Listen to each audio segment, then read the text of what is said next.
तो देखिए हमारी ज़बरदस्त सी पोटैटो फिंगर्स बिल्कुल तैयार हैं। ये क्रंची है, बाहर से देखें तो बहुत क्रंची और अंदर से सॉफ्ट और चीज़ी। आप भी इस रेसिपी को ज़रूर ट्राई करें, आपको भी यकीनन पसंद आएगी। अस्सलाम वालेकुम। आज हम बहुत ही टेस्टी और आसानी से बन जाने वाली चीज़ी पोटैटो फिंगर्स बना रहे हैं। तो चीज़ी पोटैटो फिंगर्स बनाने के लिए हमें जिन जिन चीज़ों की ज़रूरत है वो कुछ इस तरह है। मैंने 2 बॉयल्ड पोटैटो ले लिए हैं और इसको अब मैं ग्रेट कर रही हूँ। आप हाथ से भी मसल सकते हैं, बस ये है कि अच्छे तरीके से इसको स्मूथ करना है। इसके साथ ही साथ मैं इसमें आधा कप मैदा ले रही हूँ, 1/4 कप या 3 टेबलस्पून भर के ब्रेड क्रम्स हैं, 2 टेबलस्पून चेडर चीज़ है और 2 टेबलस्पून मोज़रेला चीज़ है। स्पाइसेस बहुत कम से हैं और चूँकि चीज़ भी काफ़ी मिकदार में डल रहा है और इसमें नमक ज़्यादा होता है, तो सिर्फ 1/4 टीस्पून सॉल्ट मैं इसमें ऐड कर रही हूँ। साथ ही मोटी कुटी हुई काली मिर्च है जो कि मैं 1 टीस्पून डाल रही हूँ और 1 टीस्पून ही क्रश्ड रेड चिली है जो कि मैं इसके अंदर ऐड कर रही हूँ। इन सब चीज़ों को पोटैटो के अंदर मिक्स करके और अच्छे से मैं इसको बाइंड कर दूंगी, सब चीज़ें मिक्स हो जाएं। और चीज़ आप अपनी मर्ज़ी से कोई सा भी ले सकते हैं। अब मैं इसके अंदर ब्रेड क्रम्स डाल दूंगी जो कि 3 टेबलस्पून भर के हैं। ये भी बाइंडिंग में हेल्प देते हैं।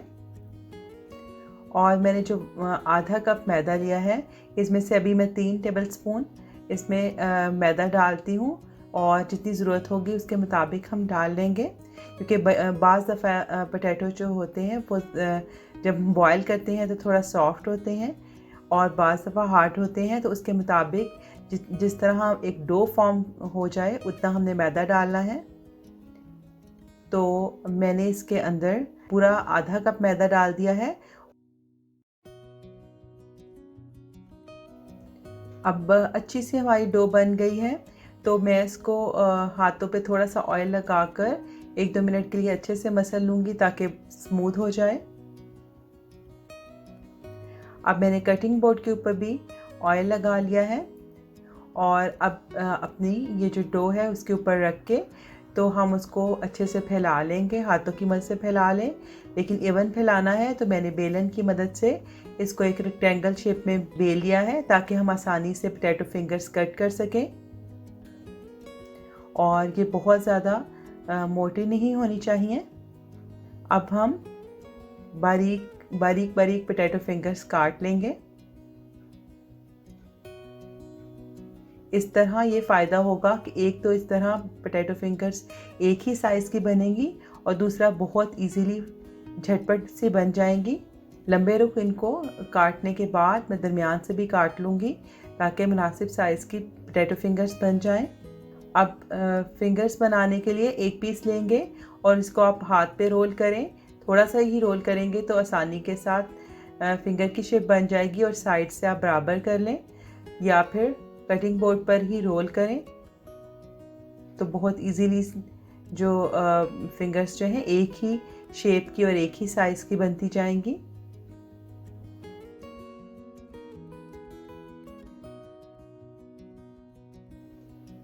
अब सारी पोटैटो फिंगर्स तैयार हो गई हैं। मैं 15 मिनट के लिए इसको फ्रीज़र में रख रही हूँ और इसके बाद हम इसे फ्राई करेंगे, क्योंकि ये थोड़ा सा सॉफ्ट साइड पे हो गई हैं तो थोड़ा सा इसको फर्म करने के लिए हम फ्रीज़र में रखेंगे ताकि अच्छी सी क्रिस्पी फ्राई हो जाए और फ्राई करते वक्त टूटे नहीं। अब मैंने ऑयल हीट कर लिया है और अब हमने जो इसका फ्लेम है वो मीडियम रखना है, क्योंकि इसमें आलू तो पके हुए हैं और जो मैदा है वो कच्चा है। तो इसलिए हमने इसको बहुत जल्दी भी नहीं पका लेना कि इसमें कच्चापन रह जाए। मीडियम फ्लेम पर ही हम इसे सारी साइडों से पलटाते हुए इसको गोल्डन ब्राउन कर लेंगे। और एक वक्त में उतनी ही फिंगर्स डालेंगे जितनी के जगह है, बहुत ज़्यादा इकट्ठी नहीं डालेंगे।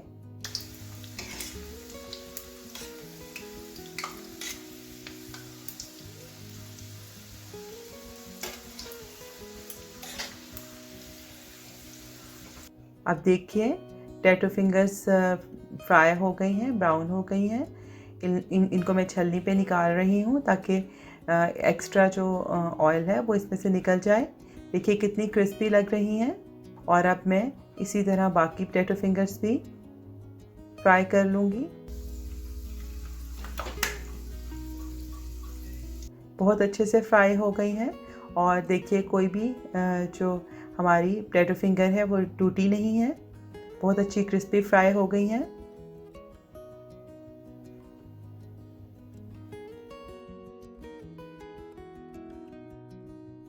तो देखिए हमारी बहुत ही मज़ेदार सी और दिखने में भी बहुत खूबसूरत है चीज़ी पोटैटो फिंगर्स तैयार हो गई हैं।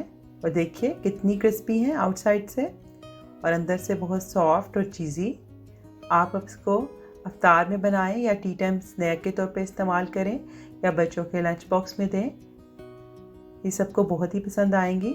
उम्मीद करती हूँ कि मेरी ये रेसिपी आपको पसंद आएगी और आप भी इसको ज़रूर ट्राई करना चाहेंगे। अगर आपको ये रेसिपी पसंद आई हो तो इसे लाइक कर दें और मेरे चैनल को सब्सक्राइब करें।